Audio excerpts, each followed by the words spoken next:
Pastor Mark Conforti here with another Cheerwine Chat. I grabbed a Cheerwine. How about you grab one too? In this episode, a chat with Pastor Stacey Lundy. So let's jump right to it. Here's my conversation with her. Stacey, welcome to Cheerwine Chat. Thanks for having me. Awesome. You've got your Cheerwine? I do. Excellent. Very good.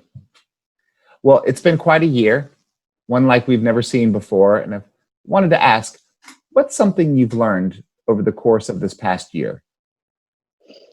Well, this year has had a way of reinforcing things that I already knew were important, but just lending extra weight to them. Yeah, I've learned through health challenges in previous years how important it is to take care of myself and to sleep, to focus on drinking water and exercise and all that kind of thing. But 2020 has just put a finer point on all of those things. I'm reminded how much community is important, how the church doesn't have walls, that it's the people, and how important leaning into God's story and God's mission is. All of that is just far more essential than I even realized before. Say more about the church not having walls. What does that mean for us? Well, I think naturally all of us associate church with a building. We've heard from, our years in Vacation Bible School, church is the people, not the building, but we love our building. We come to our sanctuary to worship. There we've had experiences with God that we treasure. We see our community. We're able to hug one another in normal times and ask what God is doing in our lives. And so we just over time associate the building with church. But this year has forced us to live out our faith in our homes, in our community, online in a very different way. But God's still with us. We're still church. The building may not be open as much as we'd like, but the church is not closed. Right. The church is not closed. The ministry continues. It continues into this new calendar year, 2021. What excites you about what's coming up?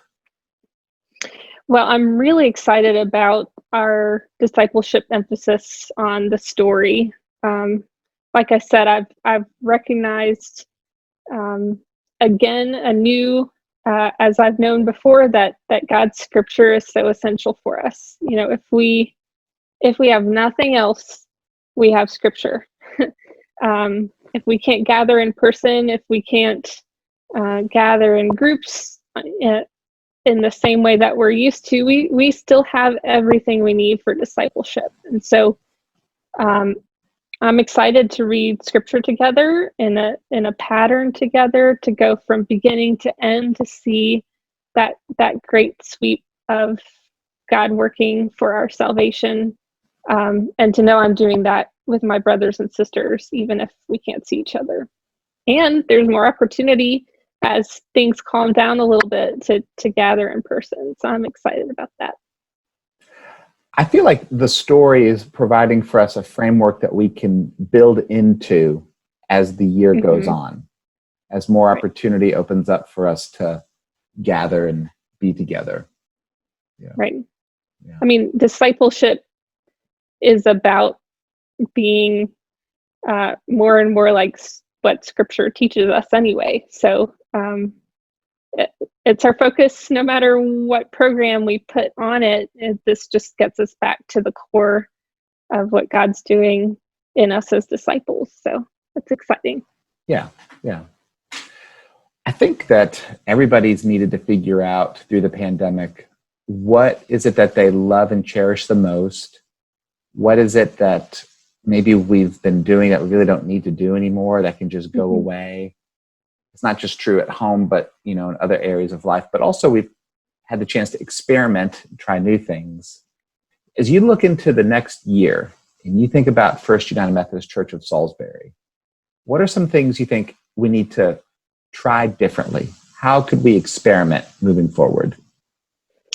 Yeah, I think in many ways the pandemic has accelerated things that we already needed to be thinking about, but we now have an opportunity to do that a little more quickly with more intentionality than maybe we would before. We've realized we need to offer worship online, and realized all the people that now can connect to our church that were never able to before, including some of our people who have been homebound. So I think that's really important, really special. And now we can think about ways to continue to expand that so that we're reaching people maybe who wouldn't ever come into our church building. We now have the opportunity to quickly and easily share worship and discipleship formation things with our friends and family that even live states away or around the globe. So leaning into the opportunity to think creatively, and especially to do so in an online way, it's an opportunity for us. I think you're right. And I just want you to know that as we continue into this next year, I'm so grateful to serve with you. It's an honor and privilege to serve side by side with you. Coming up, I'm going to be away on this renewal leave for a month, and it's really possible because of your faithfulness in serving as one of our church's pastors. So thank you. Thank you for all that you do and all that you will do. Well, likewise, you know how much it means to me to be able to work with you and partner in ministry with you, especially for these people that we love so dearly.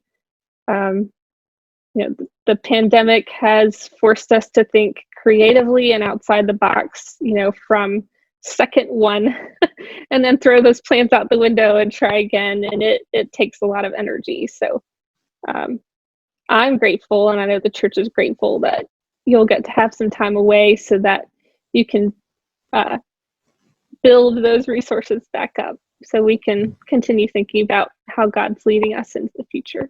Yeah. Well, I think while I'm away, I'll probably have a Cheerwine or two. And so, hey, thank you so much for taking time to chat. It's been great. Absolutely. Thanks for having me.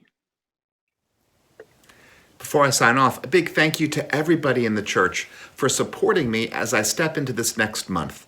I've never taken a renewal leave before, but I'm excited for the chance to catch my breath and to regain some energy as we look forward into the future together. A big thank you to our staff parish relations committee, all the people on our church staff, all of the marvelous leaders who serve in ministry teams and committees, because the work of the church continues. Christian discipleship continues. Reaching out with care and compassion to our hurting and broken world, it continues because of God's work in and through you. So may God bless you and keep you. See you next time.